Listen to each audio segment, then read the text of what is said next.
Era un concepto, como tú dices, como liderar por posición, ¿no? Entonces Sí. te nombran y dicen, ahorita eres el gerente, ¿no? Y eres el responsable. ¿Qué tiempo te llevó darte cuenta de eso y qué tiempo entonces te llevó a ser un líder más por convicción? Tratando de incorporar en mi personalidad la parte humana, ¿no? La parte creativa, la parte curiosa de los mexicanos. De tener un puesto directivo en una empresa grande, en una multinacional, y decir, lo dejo y me voy a emprender. Una cosa que también aprendí es que el miedo es un buen acompañante. Todo lo que quieres en la vida al final está del otro lado del miedo.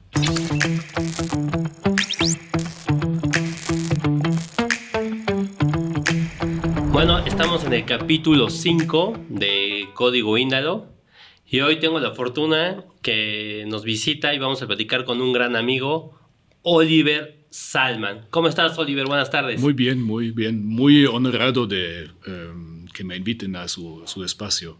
Gracias, Oliver, por estar acá.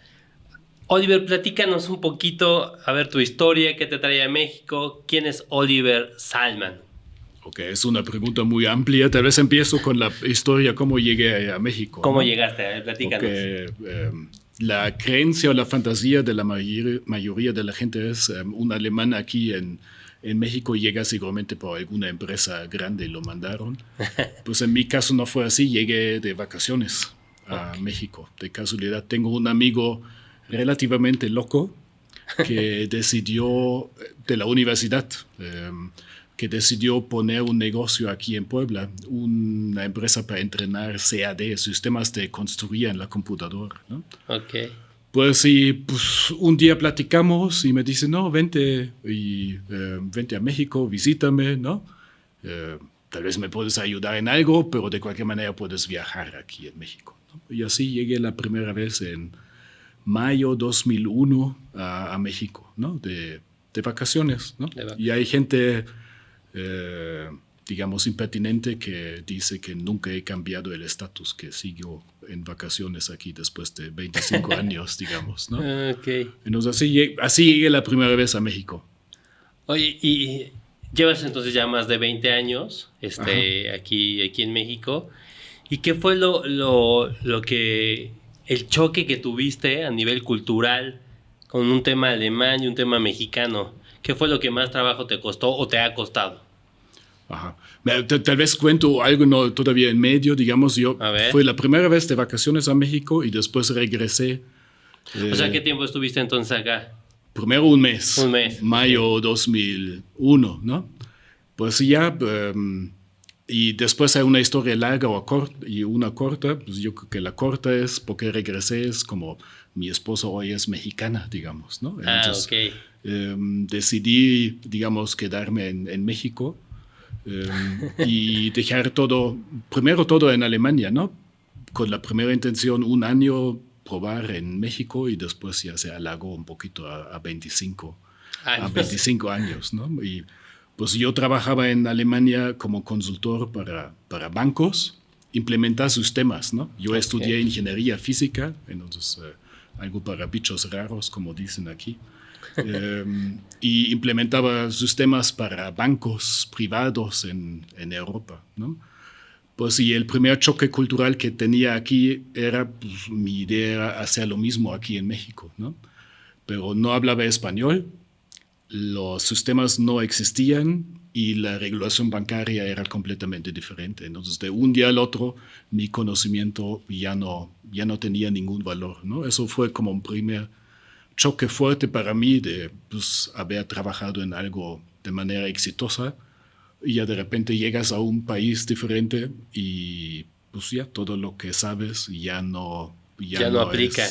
Ya no tiene un valor, ¿no? Entonces, pues y es así, pues la estrategia era meterme en una empresa alemana porque la idea era, pues ahí no es tan importante el idioma español, y ya puedo agregar valor y así pues ya me quedé, ¿no? Entonces ya eso fue el primer reto mexicano para mí, digamos, ¿no? O sea que entonces veniste por un mes, estuviste aquí un mes de vacaciones y de ahí conociste la que ahora es tu esposa. Sí, de ahí viene la historia larga y la corta. Digamos, ahí tenemos que hacer un corte, o por lo menos mi esposa tiene que apagar el podcast y después reencenderlo.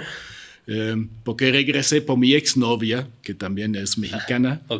Pues no funcionó. Sí, que lo apague tantito. No hay bronca, digamos, es un chiste común y ya tenemos también 23 años de casados, ¿no?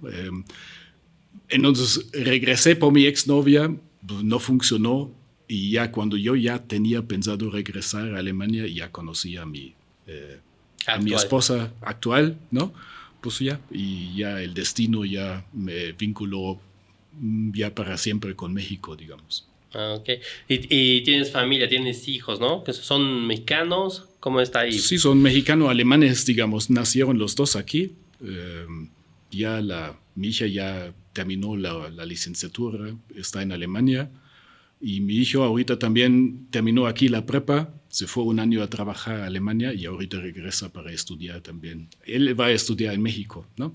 Él es el que es un poquito más mexicano que alemán y la hija es un poquito más alemana que mexicano, ¿no? O sea, están divididos ahí de 2 y 2, por decirlo así. Pues mira, son 51-49 y... ¿Por qué 51-49? No, es como mi hija es 51% alemana y 49% mexicana, por lo menos mi percepción, y el hijo es al revés, es 51% mexicano y 49% alemán, ¿no? Pero están como peces en el agua en los dos países, ¿no? Es también algo impresionante ver, ¿no? Cuando crecen con dos idiomas, con dos culturas, cómo se mueven así libremente en el mundo, ¿no? Y no hacen chistes mexicanos aquí y entienden albures aquí y entienden perfectamente cómo funciona el país donde yo nací. Entonces es algo bonito de observar, ¿no? Ok, buenísimo. Oye, Oliver, a ver, platícame, ¿y en qué momento dejaste ahora sí ya entonces de ser el alemán que vive en México y te convertiste ahora sí o sentiste que simplemente eras tú y ya eras, ahora sí que ya eres mexicano? Ok, son como es muy extremo porque dijiste que te convertiste de alemán a mexicano, ¿no? Da como, creo que no es tan dramática la transformación, digamos. No, lleva su proceso, ¿no? Obviamente. Ajá. Pues mi concepto es un poco de disfrutar y combinar lo bueno de los dos lados, ¿no? Entonces, como alemán, pues hay ciertos prejuicios que nos hace fuerte, pues el orden, la disciplina, ¿no? Pero al mismo tiempo tenemos fama de ser más gruñones, ¿no? Más rígidos. Pues y del otro lado está la parte mexicana, que es esta calidez, el enfoque a las relaciones humanas, la curiosidad, la creatividad, ¿no? Entonces trato de mantener lo bonito de mi cultura y combinarlo con lo bueno de la cultura mexicana, ¿no? Eso es mi concepto. Es como, ahorita es mundial, es como el fútbol, ¿no?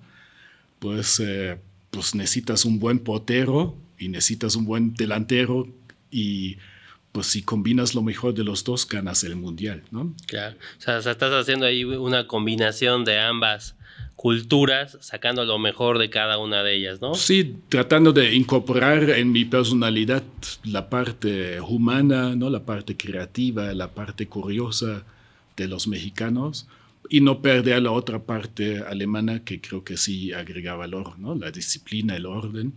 Y si combinas estas dos perspectivas, yo creo que es invencible, ¿no? Está como, entonces ya ganas el mundial, ¿no? Si tienes el mejor portero y el mejor mediocampista y el mejor delantero, pues difícil de no ganar, ¿no? Claro. Al revés, ya es una estrategia para perder, ¿no? Si de repente a los alemanes les pones a organizar la fiesta, ¿no? Y viceversa, a los mexicanos tal vez ordenar, pues no funciona igual, pero si aprovechas la fortaleza de cada uno, ya, es una bomba que gana cualquier juego. Okay. Y hace rato comentaste que en esta segunda ocasión que llegaste a México y donde probaste que tu experiencia a lo mejor no era tan válida y buscaste entrar a una empresa de estas alemanas y tuviste tú la oportunidad de trabajar en estas empresas, en estos corporativos grandes, posiciones de liderazgo y demás. ¿Qué fue lo más complicado que tuviste tú que hacer o entender o tomar decisiones en ese tema de liderazgo por posición y no liderar por convicción? ¿O cómo era tu tema de liderazgo? Uh-huh.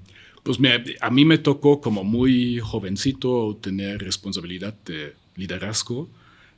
Tuve la fortuna o la suerte en Alemania, trabajé en un banco y era, ya pueden más o menos calcular mi edad después de mi comentario, era una empresa filial de un banco que diseñaba sistemas para hacer tus transacciones por teléfono. Y era lo más nuevo en este entonces, ¿no? Era inicios de los 90. Okay. Y era como el wow, ¿no? Por teléfono y por unos terminales que era como tipo internet, pero todavía no era internet, se llaman PTX, ¿no? Okay. Y eso era el equipo donde yo trabajaba para implementar estos sistemas, ¿no? Para que los clientes no tienen que ir a la sucursal, ¿no? Sino lo pueden hacer por teléfono o por la terminal. Entonces me tocó, pues a partir de los 26 años, manejar equipos de trabajo, ¿no? Y pues de ahí aprendí, ¿no? Y sigo en aprendizaje, porque al inicio era un concepto, como tú dices, como liderar por posición, ¿no? Entonces te nombran y dicen, ahorita eres el gerente, ¿no? Y eres el responsable. Pues y la primera fantasía que uno tiene es, ahorita tienes que tener las respuestas para todo, ¿no? Entonces tú eres el que debe ser el más inteligente, el más sabio, el más conocedor de todos. Y eso era mi primera filosofía de liderazgo, con la que fracasé en algunos momentos tremendamente, porque no es posible, ¿no? De repente tenía 20 personas a mi cargo y que uno es más inteligente o más sabio que 20, pues simplemente por pura matemática no jala, no da. ¿no? Pues ahí aprendí, ¿no? Primero en Alemania y después aún más aquí en México, que pues como líder no tienes que tener todas las respuestas, más bien tienes que tener las mejores preguntas para despertar el potencial de tu equipo, ¿no? O sea, a ver, esto que estás comentando es un proceso, o sea, no te das cuenta de la noche a la mañana de esto. ¿Qué tiempo te llevó darte cuenta de eso y qué tiempo entonces te llevó a ser un líder más por convicción? Esto que estás comentando de hacer las mejores preguntas, no tener siempre la respuesta de todo. O sea, uno no sabe todo siempre, ¿no? Ya tengo 56 años y sigo aprendiendo, ¿no? Entonces creo que eso nunca termina, ¿no? Pero realmente aprender, liderar por preguntas, aprendí aquí en México, ¿no? Tuve la suerte de trabajar en un equipo que entrenaba directores y directivos de una empresa. Pues y ahí me tocó de repente certificarme en temas de coaching, mentoría, PNL, en los temas más soft, ¿no? Yo nací como ingeniero, ¿no? Y ahí aprendí de repente que hay una manera diferente de ver el liderazgo y cómo eso puede funcionar, ¿no? Entonces, ahí lo aprendí. Eso era como, pues ya hace ya casi 20 años, ¿no? Ya de ahí practicando, ¿no? Porque tampoco desaprendes como de un día al otro. Sí, ya traes costumbres, vicios, ciertas cosas, ¿no? Además, eso de liderazgo no es como una escuela o una formación, ¿no? Entonces, a mí en el banco me nombraron de un día al otro, dijeron, necesitamos un gerente de sistemas, ¿no? Y yo dije, ok, ¿y quién va a ser? Y me dijeron, tú.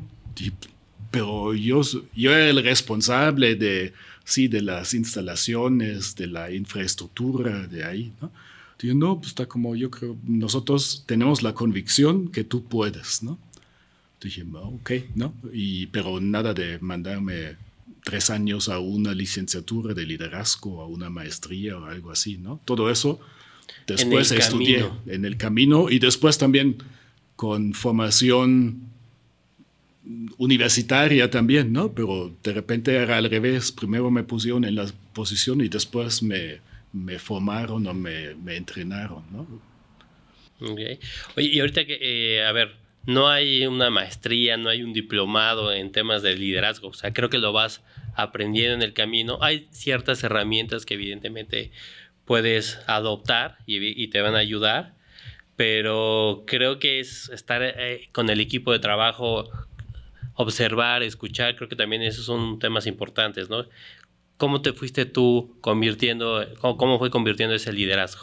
Pero al final sí hay una formación formal después, ¿no? Entonces fue a lo tradicional aquí al IPADE, y en Alemania hay como una escuela similar, y al final estudié una maestría en liderazgo positivo, pero el verdadero aprendizaje se da en el momento en el que conectas la teoría con la práctica, Con ¿no? la práctica, digamos, sí. con el reto. Cuando tienes un reto de liderazgo y ya aprendes en este momento algún concepto, una metodología, y lo aplicas, entonces ahí ya se genera un aprendizaje real, ¿no? Entonces, en la estricta teoría, lo más bonito sería que entras a una función de liderazgo y al mismo tiempo empiezas a estudiarlo también formalmente, ¿no? Pues yo lo hice al revés, ¿no? Primero empecé a liderar y después agregué la parte formal y después ya como ya lo integré, ¿no? Pero yo creo que es lo que a muchos nos pasa en estas funciones, ¿no? Como Sí. conozco poca gente que le preparan como para una función específica de liderazgo y después es el nombramiento y ya arrancan, ¿no? Es muy raro que pasa en esta secuencia, que en teoría sería probablemente la adecuada. Pues sería lo ideal, ¿no? Pero sí es muy raro que suceda. Correcto. Ya en un tema más personal, en un tema de vida como tal, ¿cuál fue la decisión o qué pasó que te llevó a tomar la decisión de tener un puesto directivo en una empresa grande, en una multinacional, y decir, lo dejo y me voy a emprender? O sea, porque dejar esa seguridad no es fácil. Hubo un momento de quiebre, hubo una crisis. ¿Qué pasó? ¿Por qué tomaste decisión? ¿Cómo la tomaste? Yo nací con la convicción y con la formación que yo nunca voy a emprender nada, digamos, ¿no? Porque mis papás eran pues, colaboradores en empresas, ¿no? Empleados. Normal. Yo mi papá trabajaba como en una empresa de de transportes, ¿no? Y eran oficinas, como 5 oficinas con muros de cristal. Y la última oficina, la más grandota, era del dueño, ¿no? Ahí estaba sentado y él tenía el control sobre todo, porque todo era como muro de cristal, ¿no? Y yo como niño visitaba varias veces a mi papá, porque para mí era un mundo fascinante, ¿no? Con los camiones, con las montacargas, etcétera. Pues sí, para mí era muy claro que yo vivo en un mundo y el dueño, el empresario vive en otro mundo, ¿no? No es el mío. Y tampoco había como la plática en la casa con mis papás, que eso sería una alternativa, ¿no? Entonces en mi entorno eso no pasaba. Había algunos vecinos que tenían sus tiendas o algo así, pero no era real. Pues si en algún momento el dueño de la empresa donde trabajaba mi papá decidió cerrar la empresa, ¿no? Y mi papá ya tenía como 30 años trabajando ahí, ¿no? Hijo. Y pues ya le dije, mira, pues yo voy a vender todos los camiones, el edificio, todo, y aquí está tu liquidación. Pues y a partir de ahí a mi papá le fue muy mal, ¿no? Entonces como hay una historia medio, yo diría, trágica de él, ¿no? Entonces intentó agarrar otra vez trabajo, no lo logró, ¿no? Hay hasta una historia donde intentó suicidarse, ¿no? Gracias a Dios no lo logró. Y pues ya, digamos, a partir de ahí yo dije, mira, yo no voy a ser solamente en mi vida un empleado, yo siempre necesito como opciones, ¿no? Y desde mi tiempo de Alemania, del banco donde yo trabajaba, ya siempre hacía cosas paralelas, ¿no? Para intentar hacer, pues y así nació eso de que no voy a ser para siempre un empleado o un colaborador de una empresa grande, sino un día necesito cambiar y hacer el brinco, también un poquito para pues, honrar el aprendizaje de mi papá, que en cierta manera me mostró que que no debe ser el único mundo en el que te mueves, ¿no? Oye, ¿y cómo ha sido este camino ahora de emprendedor? ¿O estás ahora del otro lado? Ahora sí que, ¿qué has aprendido? ¿Cómo te ha ido? ¿Ha sido fácil, más fácil de lo que tú pensabas o más difícil? ¿Qué es lo que has aprendido? Pues es diferente, digamos. Totalmente, ¿no? Es muy diferente, entonces ya se pierde cualquier comodidad, digamos, y seguridad. Esa seguridad corporativa. Virtual, corporativa, porque la seguridad corporativa es una ilusión, ¿no? Pero cuando vives en esta ilusión, pues para ti es la realidad, ¿no? Pero pues ya no hay nadie en mi caso, que te pone el coche y tu seguro de gastos médicos y que te paga tu aguinaldo y etcétera, ¿no? Sí. Y alguien que te organiza tu agenda, temas así, no hay, ¿no? Entonces eso se desaparece, pero al mismo tiempo yo creo que eso de repente abre la posibilidad que puedes ver y aprender cosas completamente diferentes, que si estás en una zona de comodidad, ya no los ves, ¿no? Entonces, la parte bonita ahorita del un poquito más de un año que estoy caminando ahí en la jungla, digamos, es que conocí muchísima gente muy valiosa en eventos donde yo tal vez no hubiera ido si me hubiera quedado en la cooperativa, ¿no? Entonces tú eres un muy buen caso, ¿no? Como Claro. no hablaríamos ahorita si yo estaría todavía en el mundo cooperativo. Estoy casi seguro, ¿no? Entonces, y de ahí he conocido muchas personas que hacen cosas muy interesantes, pues proyectos muy interesantes donde sin salir de esta jaula que es muy cómoda, no hubiera visto, ¿no? Pues sí es un reto, ¿no? Uno para definir bien a qué te dedicas y después buscar clientes y pues date cuenta que tal vez lo que tú pensaste que es el mejor servicio del mundo, pues para el cliente no le importa ni un cacahuate, ¿no? Y de repente se abren oportunidades donde uno no lo hubiera pensado. No lo esperaba. Ajá. Entonces es un mundo pues más variado, más, yo diría más rico, pues más peligroso probablemente, pero es un mundo de aprendizaje y eso es lo que sí disfruto. Qué bueno. Digo, sí, esto no es uno mejor que otro, son totalmente distintos, evidentemente, y uno va desarrollando capacidades y habilidades en cada uno. Creo que hoy está mucho de moda en el tema de emprender y que todos debemos de emprender y que tú debes de luchar y todo. Pero yo creo firmemente, a ver, no sé qué piensas tú, a ver, también no todos podemos emprender. Creo que no es fácil, es también complejo y también estar del otro lado, ser colaborador, o sea, no es malo, también creo que está bien y creo que también necesitas ciertas habilidades para estar y desarrollarte desde ese punto. ¿Qué dices tú? Porque ahora está de moda y todos debemos de emprender y no. Mira, yo creo que el mundo nunca es tan blanco y negro, ¿no? Entonces puedes ser feliz de diferentes maneras. Entonces yo creo que puedes ser feliz emprendiendo y puedes ser feliz dentro de una organización. Sin embargo, hay como creo que unos componentes para que tú puedas tener una vida plena que se tiene que cumplir tanto en el emprendimiento como empleado en una empresa, ¿no? Y uno es tener como muy claro cómo tú impactas a la vida de otros o a qué propósito tienes con lo que haces o cómo lo que tú haces tiene un beneficio para un cliente o para alguien, ¿no? Y eso es creo que igual en los dos lados, ¿no? Si tú como empleado pues solamente entras a las 8 a la oficina y sales a las 5 y solamente estás viendo que se termine el tiempo y lo que haces ni sabes para qué lo haces y cómo hace feliz a algún cliente o cómo eso impacta el resultado de la empresa, pues entonces ahí sí creo que no está bien ser empleado, ¿no?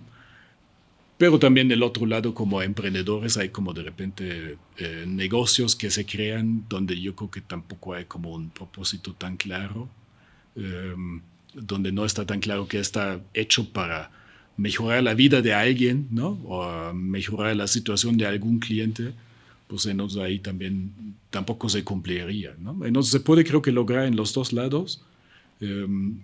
Siempre y cuando tengas un propósito claro. Sí, más bien creo que hay 4 componentes, ¿no? ¿Cuáles son esos 4? A ver.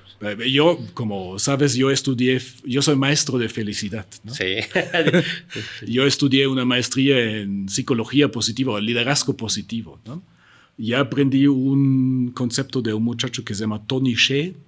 Okay. Era un señor que fundó en Estados Unidos una tienda que se llama Zappos, ¿no? Uh-huh. No es Los Sapos, sino Zappos. Tienda en línea de zapatos, ¿no? En teoría dices X, pero logró convertirse en multibillonario porque después lo vendió a Amazon, ¿no?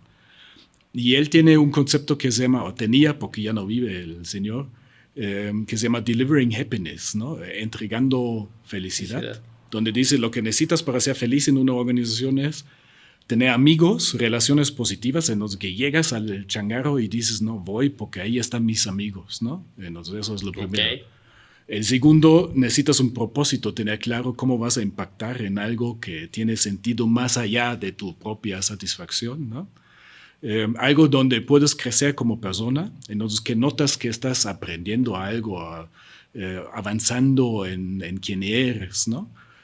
Y necesitas tener control sobre tu vida, ¿no? Entonces, tener como la sensación que tienes las riendas de tu vida en tus manos, ¿no? Esos son los 4 componentes. Y si se cumplen, puedes ser feliz en un empleo o como emprendedor, ¿no? Pues sí, ahorita seguramente están pensando, amigos, check, ¿no? Propósitos, sí. Check. Desarrollo como de emprendedor también muchas veces check, porque aprendes muchas cosas. Control, pues ahí muchas veces de emprendedores está el punto flaco, ¿no? Porque de repente hay tantas cosas y tantos retos que no tienes el control total de tu vida como emprendedor, ¿no? Sí, o sea, no es fácil, ¿no? No es fácil tener esos 4 puntos. Ajá. Pero el que más pesa es esta parte de los amigos y de las relaciones positivas. Entonces, si tienes eso resuelto, ya tienes como... yo diría el 50% de tu felicidad laboral ya la tienes resuelta, ¿no? Perfecto. Y hablando precisamente de tu expertise, de lo que te has preparado y desarrollado últimamente, ¿qué hace a una organización genuinamente positiva y no solo que lo parezca? Uh-huh. Pues es simplemente el interés genuino en la persona, ¿no? En el equipo. Pues yo te diría primero en la persona, ¿no? Entonces, si tú eres el dueño de la empresa o el director, pues ¿qué viene primero, la persona o el resultado? Así es ¿no? Entonces, si es la persona, entonces es una organización positiva. Si es el resultado, no es, ¿no? Y eso es la pregunta de verdad, o donde se decide, porque muchas organizaciones dicen, no, sí, claro, somos empresas socialmente responsables, etcétera, etcétera, ¿no? Somos Great Place to Work y las otras certificaciones que hay. Pues, pero en el momento de verdad, cuando va mal la cosa, pues vamos a reducir personal, ¿no? Como es lo primero. Vamos a correrlos porque alguien, el dueño, el accionista, el no sé quién, nos pide una rentabilidad de tal porcentaje, ¿no? Y ahí ya se muere el concepto de una organización positiva, ¿no? Y yo creo que en la pandemia también hubo muchos ejemplos de sí hay organizaciones positivas, de empresas que aguantaron, que pues no corrieron a nadie, ¿no? Hasta invirtieron en el equipo para aprovechar, se reinventaron para crear nuevos productos, ¿no? Entonces ya en estos casos sí puedes decir que es una empresa genuinamente positiva, ¿no? Cuando el dueño o los directivos pues ven primero la persona y después el resultado. Al final necesitas los dos, ¿no? Y no quiero decir que todos solamente tienen que bailar felices en la fiesta, pues y no importa si la empresa gana dinero, ¿no?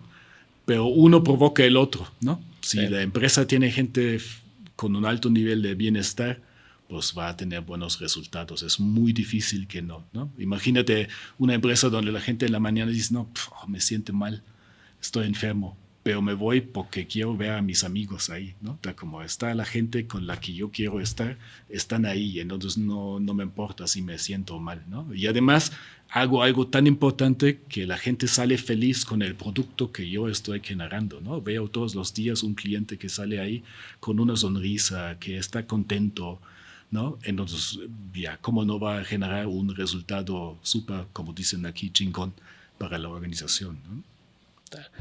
Aunque la verdad es que ya en la práctica, tú estás más inmerso en eso, pero es difícil porque tú dile a un dueño de negocio, a un empresario, oye, a ver, vamos a preocuparnos primero por la gente, luego por el resultado, sobre todo cuando todo hoy es un tema de inmediatez, todo lo quieren rápido, quieren de la noche a la mañana tener una mega empresa y demás, pero el proceso o el camino, a lo mejor no lo están viendo y decirle, pues vamos a fijarnos más en la gente. Que yo honestamente sí creo en eso, o sea, sí fielmente creo en esta parte, pero ¿cómo le cambias el chip? ¿Cómo le dices? Mira, yo creo que tiene que ver con la formación empresarial, ¿no? Es como, debe empezar ya como de muy chiquitos, no sé, tal vez en la primaria o en la preparatoria, no sé dónde, que el factor de éxito no solamente es el dinero, ¿no? Entonces que hay como lo más tarde en la formación de emprendedores, digamos, cuando tienen los últimos semestres de la universidad que aprenden también conceptos diferentes, cómo medir el éxito de la vida y no solamente con el saldo de la cuenta, ¿no? Entonces yo creo que hay una oportunidad muy al inicio y muy al final, porque muy al final hay como muchos empresarios que ya hicieron un chingo de dinero y ya se dan cuenta que no se lo van a poder llevar a ningún lugar, ¿no? En la tumba simplemente no hay espacio para una maleta grande con tus milloncitos. Sí. Y de ahí hay muchos que de repente empiezan y dicen, no, yo tengo que hacer algo diferente, ¿no? Entonces, yo creo que es como una oportunidad como una U, ¿no? Muy al inicio, que las empresas, los startups, los emprendimientos nacen ya con este chip integrado. Pues y al final donde hay como empresarios ya exitosos que ya se dan cuenta que pues solamente dejar dinero no hace feliz simplemente, ¿no? Ayuda, pero no es algo donde al final le ponen una estatua por ser el más rico del mundo, ¿no? Entonces tus hijos tampoco te van a aplaudir en tu funeral, decir ya nos dejaste mucho dinero, ¿no? Sí, fuiste un mal padre, ¿no? Pero ya tenemos mucho dinero. Yo creo que eso no es el propósito o sentido de la vida, ¿no? Sí, de acuerdo, totalmente. Oye, y tú tienes un lema, tienes una frase, que quisiera que nos explicaras bien, que dice, si alguien te cae mal, solo significa que no lo conociste suficientemente bien. ¿Qué quieres decir con eso? Sí, como eso es una de mis frases más mis favoritas, digamos, ¿no? Si alguien te cae mal, solamente significa que no lo conoces suficientemente bien, ¿no? Pues yo creo que tenemos un reto grande conocer a las personas que nos rodean, ¿no? Entonces, y que alguien nos cae mal, normalmente pasa porque no lo conocemos, ¿no? Porque vivimos un proceso de prejuicios, ¿no? O camino un alemán sobre la calle, ¿no? Esos son muy gruñones, son groseros, ¿no? Sí son puntuales, pero y gritan mucho, ¿no? Por la forma como sí. Por el acento que tenemos, ¿no? Entonces eso se mantiene hasta que tú la primera vez te emborrachaste con un alemán en una fiesta y te das cuenta que es buena gente, ¿no? Y viceversa, ¿no? Entonces como es prácticamente imposible que conociendo a alguien de manera profunda te sigue caer mal, porque caer mal significa que no encuentras algo en común, ¿no? Entonces, si yo digo, no, Salva me cae mal, es porque hay cosas que no me cuadran, ¿no? Y porque no encuentro puntos que donde tenemos el mismo problema, la misma lucha, el mismo dolor, el mismo deseo, la misma ilusión, ¿no? Pero todo eso no conozco. Si no he platicado contigo, pero una vez platicando nos vamos a dar cuenta que nos gusta a los dos la buena comida, la convivencia, estamos preocupados por nuestra familia, tenemos a alguien cercano que acaba de enfermarse o a perder su trabajo, ¿no? tenemos miedos muy similares porque pues, tal vez los dos tenemos el miedo que si el emprendimiento no funciona, voy a morir en la calle de hambre, ¿no? O como las historias terroríficas que nos contamos de vez en cuando. Entonces, y contándose estas cosas, de repente te das cuenta, ay caray, está como, es humano, ¿no? Es como tiene los mismos retos, desafíos, y así ya te vas a caer bien, ¿no? Entonces vas a encontrar cosas donde identificas en el otro que no soy el único que tiene este reto, ¿no? Como de repente, pues no sé, sufro ansiedad, ¿no? Pues de repente platicando dices, no, yo también. ¿Y qué hiciste, no?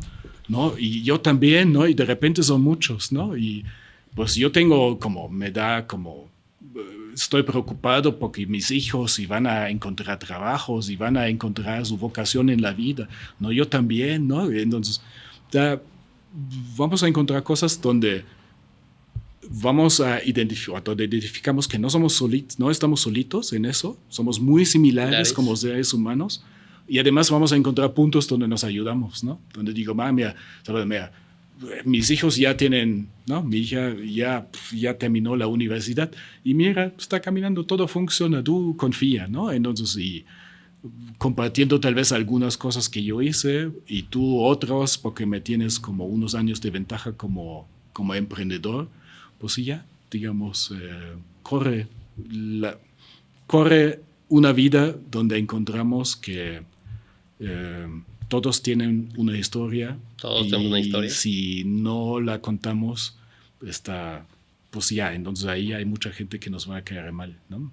Ok, o sea, siempre vamos a encontrar como que tenemos cosas en común, ¿no? O sea, a ver, no digo que muchas, pero normalmente si escuchas la historia de la otra persona, si no la juzgas desde antes, entonces evidentemente puedes tener mucho más afinidad. No, son muchísimas cosas, la mayoría, yo diría 80-20 o 90-10, 90 es en común, ¿no? Porque somos humanos, ¿no? Es el mismo animal, ¿no? Está como, nos gusta la buena comida, nos gusta, digamos, una convivencia, nos gusta cuidar nuestra familia y lo encuentras en chinos, alemanes, mexicanos, colombianos, rusos, todos, ¿no? Eso es sumamente igual. Y después hay detallitos que sí son diferentes, ¿no? Entonces, pues ya, hay locuras que hay del lado alemán y del lado mexicano y hay personalidades, pero es como un porcentaje creo que menor las diferencias que las cosas que tenemos en común, ¿no? Okay. Ya vamos a ir terminando, Oliver, como tal, pero quisiera hacerte 2 preguntas más. ¿Qué le dirías al Oliver, si lo puedes ver en perspectiva de hace 25 años, justo cuando llegó a México? ¿Qué le dirías? ¿Qué le diría? Uh-huh. Eso es una buena pregunta, requiere como una reflexión larga para unos 5 capítulos más. ¿Qué le diría? Mira, primero lo felicitaría por muchas cosas que he disfrutado aquí, ¿no? Por haber aprendido con el apoyo de mi familia, de mi esposa, de tus paisanos, disfrutar de otra manera la vida, ¿no? De integrar esta parte humana, curiosa, cálida en mi personalidad, ¿no? Entonces eso sería la primera felicitación, ¿no? Pues donde yo le daría unas patadas en el trasero a mi yo de hace 25 años es pues preocuparme menos por muchas cosas y ni depende tanto de ser mexicano, alemán o de haber llegado a este país, sino muchas veces pensamos, no, ya ahorita termina el mundo, ¿no? Y el problema es tan grande.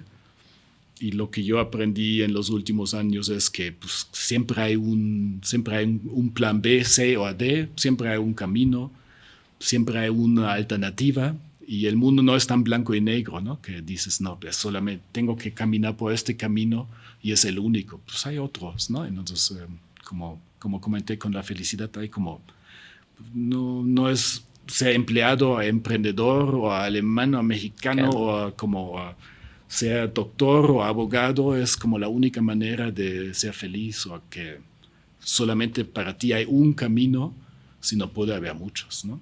También trato de transmitir eso a mis hijos para que, como si hacen una cosa hoy, pues mañana pueden hacer otra cosa, ¿no? Y los dos pueden ser muy buenos Las dos cosas pueden ser muy buenas y hasta puede ser más, ¿no? Entonces eso es algo que yo mandaría como mensaje, ¿no? Okay. O sea, a ver, preocuparse menos, siempre va a haber una alternativa, ¿no? Ajá. Y una cosa que también aprendí es que el miedo es un buen acompañante. Digamos, todo lo que quieres en la vida al final está del otro lado del miedo, ¿no? Entonces, por ejemplo, cuando yo me cambié a México, ¿no? Está como, sí era de miedo, de terror, ¿no? Y no por México y no por los mexicanos, sino llegué a un país donde ni hablaba ni una palabra en español, ¿no? Donde todo funcionaba de manera diferente, para mí absurdamente diferente a algunas cosas, ¿no? Okay. Y pues ya, digamos, y lo que logré es como, yo creo que un nivel alto de felicidad aquí, pero sin superar este miedo, sin ignorarlo o hacerlo, a pesar del hecho que está, pues no estaría aquí, ¿no? Estaría en algún departamento en Alemania, ¿no? Pues no sé, viendo la tele y Netflix, ¿no? O sea, hacer las cosas a pesar del miedo, ¿no? Y lo comentabas hace unos momentos, donde salirse de esta zona de confort y decir, oye, pues lo tengo que hacer aunque lo haga con miedo, ¿no? Como tal. Yo diría hasta si encuentras el miedo es un buen señal, porque lo que significa que te enfrentas a algo que no conoces, ¿no? Entonces miedo aparece cuando no conoces algo, ¿no? Entonces cuando es desconocido, eso da miedo. Pero cuando algo es desconocido, significa que es algo que puedes aprender, ¿no? Entonces, si no te da miedo, no vas a aprender, porque no es desconocido, ¿no? Entonces, me da miedo, significa ahí algo, si lo logro, entonces voy a crecer como persona, ¿no? Es como este componente que mencioné hace ratito, ¿no? Es como desarrollarse como persona es un factor de felicidad. Pues significa, si encuentras algo donde hoy no tienes la competencia, la habilidad, etcétera, pues si lo sabes hacer mañana, pues eso te da satisfacción personal y un mayor nivel de bienestar, ¿no? Perfecto. Y finalmente, ¿qué no te he preguntado o qué no te han preguntado que merece el público, la gente, saber que necesita una respuesta? ¿Qué no me has preguntado? Ok. Mira, yo creo que me gustaría comentar algo más que aprendí aquí en México. Aprendí que yo me siento aquí muy bien o muy bienvenido, y creo que es una habilidad que tienen los mexicanos que debería aprender casi todo el mundo. Es porque aquí la gente está interesada en la persona y no siempre en lucir a ellos, ¿no? Hay como un dicho en inglés que dice, be interested, not interesting, ¿no? Uh-huh. Entonces, aquí la gente siempre está como muy, muy genuinamente interesada en ti, ¿no? En conocer lo que tú haces, ¿no? Vienes de otro país, de otra cultura, entonces cuéntame cómo funciona eso en Alemania, etcétera. Y yo creo que es una habilidad que vale oro. Y yo la adopté así. Yo vengo de un mundo en cooperativo de Alemania, cuando yo trabajaba en el banco, donde era mucho bling bling, como decimos, ¿no? Tienes que mostrar que eres el más chingón, etcétera, ¿no? Que eres el mejor. Y eso normalmente genera competencia, ¿no? Si alguien nota que tú quieres mostrar que eres el mejor, pues ¿qué va a hacer el otro? Va a mostrar que él es el más mejor, ¿no? Cuando tú pues muestras cierta humildad y preguntas, Salva, ¿cómo estás? ¿Qué haces? ¿Qué haces sumamente bien? ¿No? Y muestras como un interés genuino por la otra persona, pues se nos fluye de otra manera, ¿no? Y nos genera una relación positiva muy rápidamente. Y eso es algo que aprendí aquí en México, y estoy sumamente feliz y agradecido que pues es uno de los temas que aprendí aquí, ¿no? Interesarse por el otro te hace interesante. Ajá. Entonces, que no soy, más bien de ponerse un poquito en segundo lugar, ¿no? Digamos, sí. No soy yo el más importante aquí, sino la otra persona es la persona más importante en este mundo para mí, y donde yo me intereso por su historia, ¿no? Y así se cierra un poquito el círculo, ¿no? Entonces, y si yo estoy interesado en ti, pues entonces ya me vas a caer bien fácilmente, ¿no? Porque voy a conocer mucho de ti y además tú me vas a preguntar después a mí, ¿no? Porque cuando yo me intereso por ti como persona, pues tú vas a tener el mismo interés después en mí también, ¿no? Ok.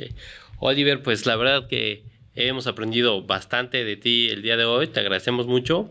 Y finalmente, no sé, ¿quieres decirle a alguien público que nos está escuchando en temas de liderazgo, de bienestar, de felicidad, o qué viene para ti, Oliver, como tal?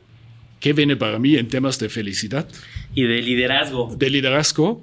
No, ahorita es como un autoliderazgo porque tengo ya como un colaborador sumamente difícil, que soy yo mismo. Okay.